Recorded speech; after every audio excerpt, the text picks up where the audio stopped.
जाट की लड़की के साथ हुई पूरी घटना राजकुंवर अपने जिगरी दोस्त के सामने कह सुनाता है और कहता है, उस मामूली सी जमींदार की लड़की को मैं चुनौती तो दे आया कि मैं उसे बीच विवाह चौथे फेरे में छोड़ दूंगा, पर मेरी अब ये चुनौती पूरी कैसे होगी।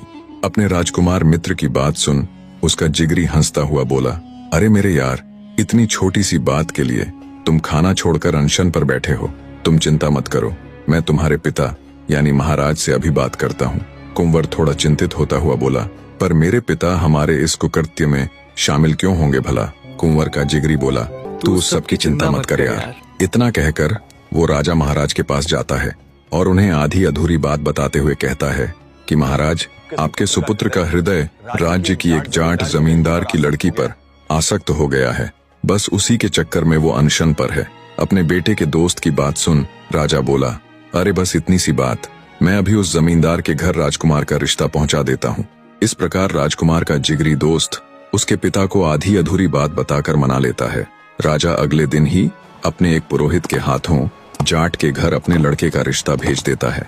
पुरोहित तुरंत आदेशानुसार जाट के घर राजा के लड़के का विवाह प्रस्ताव लेकर पहुंच जाता है। राजा के लड़के का रिश्ता आया देख एक बार के लिए जाट सकपका गया। कहाँ वो राजा का लड़का और कहाँ हम साधारण से जमींदार। वो गहरी सोच में पड़ जाता है। उसका दिल इस रिश्ते के लिए गवाही नहीं दे रहा था, पर भला राजा के आदेश को टालने की उसके अंदर क्षमता कहाँ। अंततः वो विवाह के लिए अपनी सहमति जता देता है। जाट की लड़की यानी जाटनी को जब पता चला तो वो बिना अपने पिता को कुछ बताए मन ही मन सतर्क हो जाती है।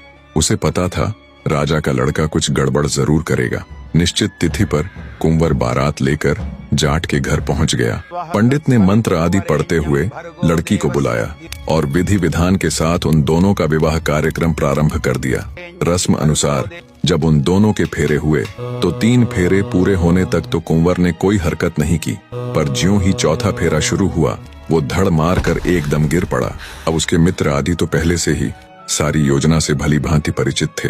उन्होंने आनंद फानन में हो हल्ला मचाते हुए राजकुमार को उठाया और बोले, कुंवर को मिर्गी का दौरा आया है, ठीक होने पर इसे वापस ले आएंगे।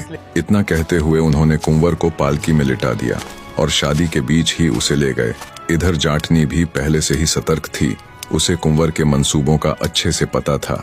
चौथे फेरे के दौरान जब कुंवर बहाना करते हुए नीचे गिरा और ये सारा झमेला हुआ, उसी दौरान उसने चुपके से कुंवर की कटार निकाल ली थी। उनके जाने के बाद जाट की बेटी ने राजकुमार की कटार से बाकी बचे हुए फेरे ले लिए। इस प्रकार विवाह संपन्न हो गया। अब बदले की बारी उसकी थी। बने रहे